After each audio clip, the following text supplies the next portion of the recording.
Hi everyone, I'm Allie with the Potomac Bead Company, and I'm going to show you today how to do a fringe bracelet with our new O beads. These are a Czech glass bead that are an O in shape. This one here we made into a bracelet using the cup button as the closure. I'm going to make another section here that I'm going to use to attach to another piece, so it's part of a necklace, and I'll show you I'm going to use some cut buttons at the end. For the example piece, if you're interested in what colors we used, we did use crystal 15 O beads that are silver lined crystal. I'm going to be using those as well. You'll also need an 8O color for the example, as well as the one that I'm making. I'm using a silver lined, the silver lined gold color. And then for the O's for this bracelet here, this one was made with the Jet Valentine, the Peridot Virtual, and also the Peridot Capri. I'm going to be also using the Peridot Capri, but I'm going to pick up and make mine a little bit lighter. This one is also going to use, again, the Peridot Capri, the metallic mix, and also the Rose AB color. In addition to that, because I am going to make it so it attaches to a necklace, I'm using 2 of the cup buttons in the amber color. Thread-wise, I'm using 0.006 Wildfire beading thread. I'm using a size 10 English beading needle and some scissors, a thread burner, and a little bit of super glue. Will get your project finished for you. And then I'll show you at the ends how I'm going to attach it. There'll be a number of different things that you can attach it to, and I'm just going to attach mine to simple beading wire to show you how to do that. So this is the project that we're going to do, and it's based on fringe using the O beads. So to start my bracelet, I'm just going to be using the 8 O's to start, and I'm going to string enough 8 O's if you're doing a bracelet to do your wrist size plus about an additional inch, and you're also going to do your clasp. That's because the bracelet is going to get a little bit full, so you want to do your wrist plus an inch. And what I've done is I've threaded my Wildfire beading thread, and I'm going to use one of these 8 O's as the stop bead in addition to the whole base of the bracelet. So I'm going to leave a little bit at the end here because I am going to put on one of my buttons, my cup buttons here. I'm going to put it inverse so you see the back side of the button. And what I'm going to do is take my thread and my needle, and my needle's going away from the tail that I'm leaving. And I'm going to do that 2 times, going through that same 8 O seed bead. That's going to hold the bead in place and keep my thread from slipping when I'm working on it. Now all you're going to do is thread your 8 O's onto your needle. You can also use beading wire for this if you'd rather do that for the base. That's up to you. And you're just going to keep threading. You really don't see these much, especially with the O's, because they keep it nice and tight against the 8s. If you do want a little bit more spread out pattern, or you want to give it a little bit more fluff and have more colors, you can also use 6 O beads to do this. I like the 8 O's. I think they made a nice little section there. And all you're going to do then is string these on as long as you want them and drop them down next to that stop bead. So if I was doing another bracelet here, I would do about 6 inches, 6.5 inches of beads, and then with my loop that would be right about 7 inches for my 6-inch wrist to go on. My section strung here, it's right about 3 inches that I'm going to be doing. I'm putting my cup button on through one side of the domed portion, coming out the back side with my needle. And I'm just going to make a little loop, and I'm going to use my 15 O seed beads.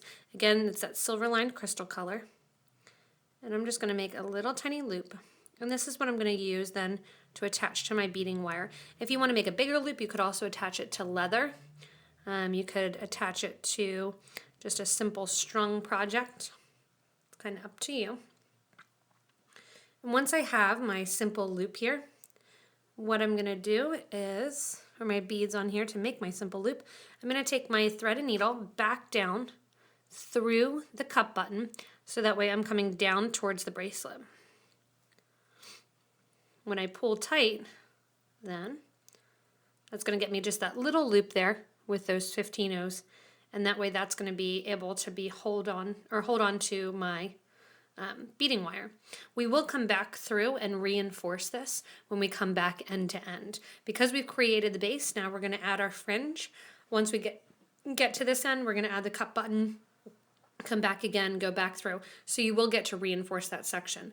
After you're coming out the bottom of your button, you want to go back into the first 2 beads. So the first 2 8/0 beads, you're going to go right back into there so that you're coming out towards your stop bead.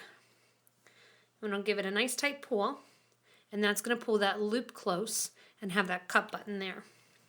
Now that I'm through those 2 8/0 beads, I'm going to start the fringe, and the fringe is going to start with a 15/0, and then it's going to come out a O bead, add another 15/0 to hold the O bead in place, and then we're going back down that line.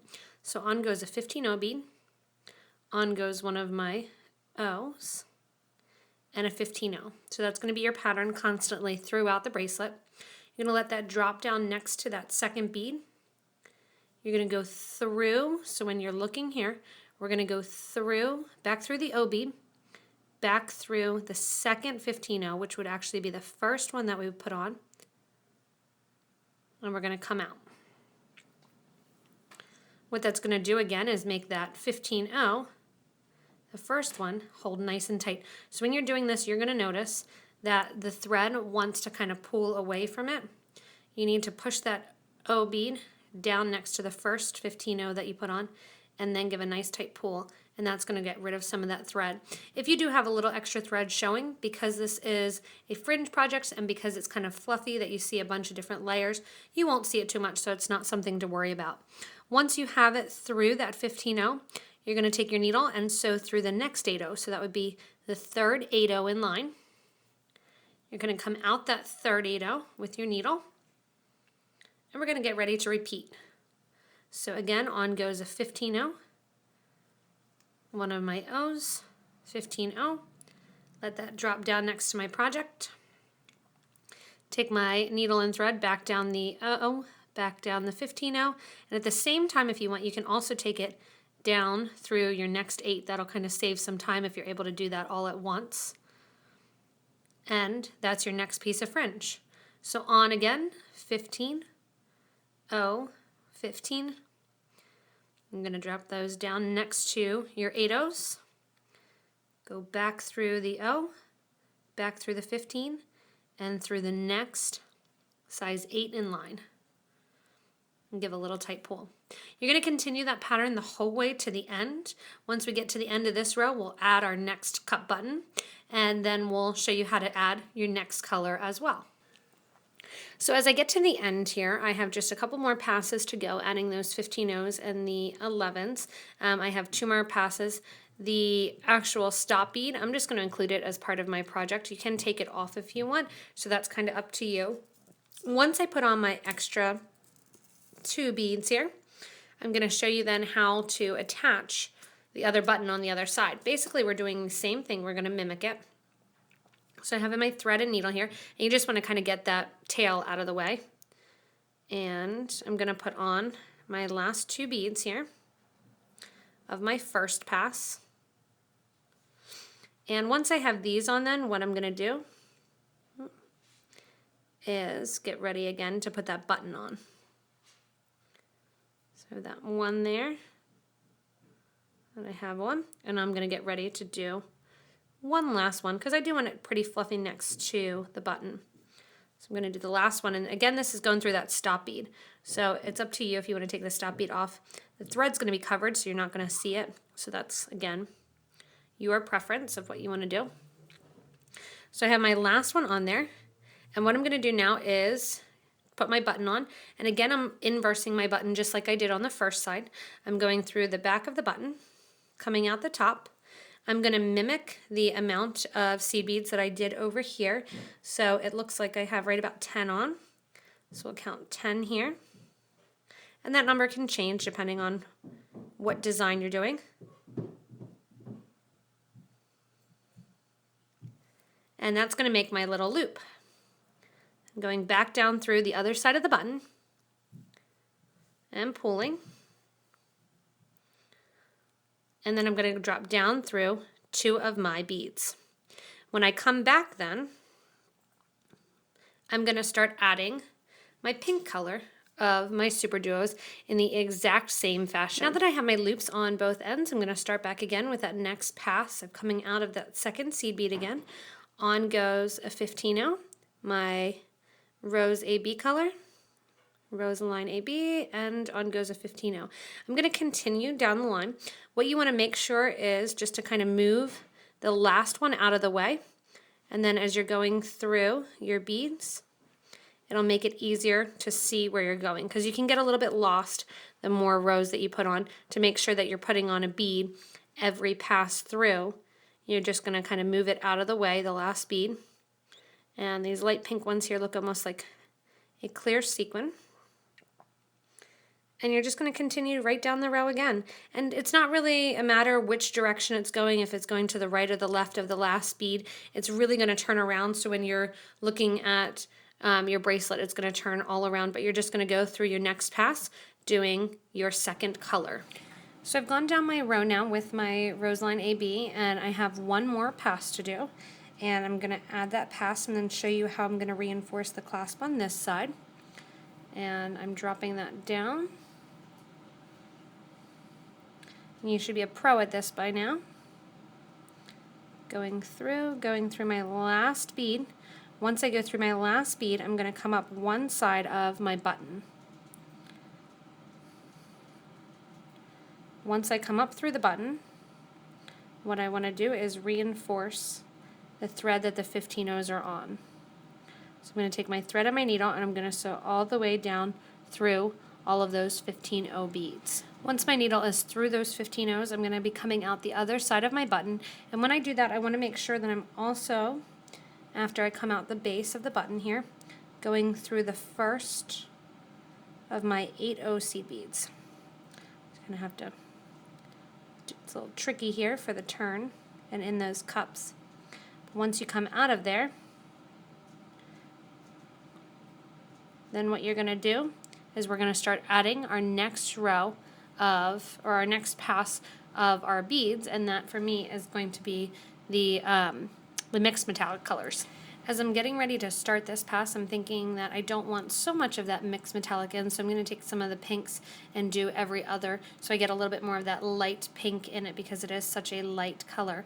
But you continue the same, and you're just going to bend your beads kind of out of the way so that way you can see what you're doing. You're going to pick up your 15-0, your O, and your 15. Again, let them drop down next to your beads. Needle through, grab onto the 15-0, and go through your next 8 in line. Pull nice and tight, and there you have it.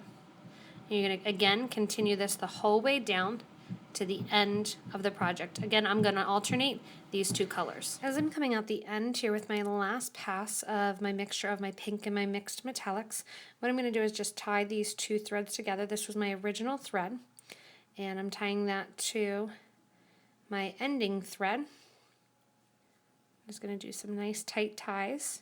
You can take a little bit of glue then if you want, and trim those ends down with the scissors, or with nippers, or whatever you want to use. I'm going to trim those ends down and just leave them on a little bit because I'll glue later. And what you can do now, because you have these two loops and you have your project finished, is you can actually attach it to chain, you can actually attach it to beading wire. It's up to you what you want to attach it to. You could attach it to leather. I can even attach it to beads to make it a bracelet that has beads attached to it as well, so that way it would give it a different look. So you can really choose what you want to do. I'm going to attach it to some beading wire and just have it be the middle of a necklace, but I wanted to show you guys what it looked like as the bracelet when you're looking at it.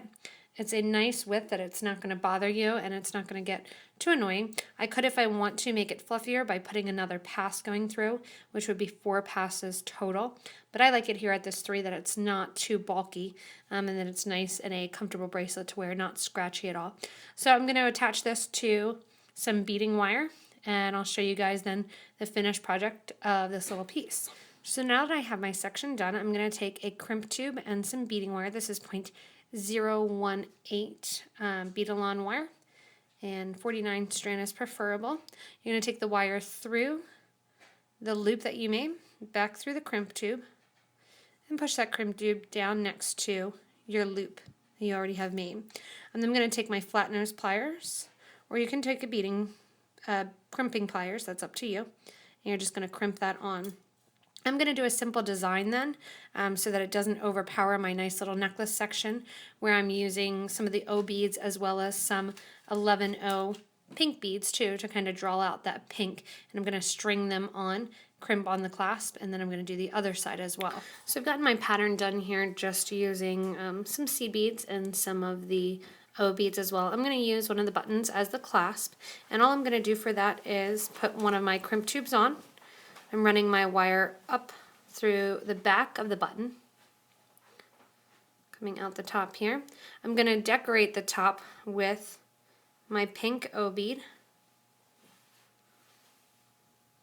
by putting on a pink O bead, one of my pink seed beads, running the wire back through the O bead, and at that same time that I'm running the wire back through, I'm going to actually pick up another O bead and run down the other side. When I'm coming out the base of the button then, what I'm going to do is connect it to that crimp tube. Pulling the wire down. It's just a little design there in my button. Again, the wire goes back through the crimp tube. If you want back through the next couple beads, depending on what you're using, or you can just pull it right out after the crimp tube. Pull nice and tight, and I'm going to do my crimp.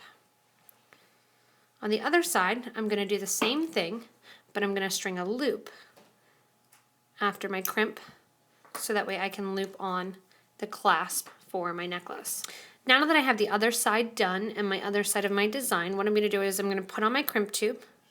I'm going to let that drop down next to my bead, and then I'm going to add enough beads that can go around the button that I have the loop going through that. So I have a number of beads that I'm putting just directly onto the beading wire.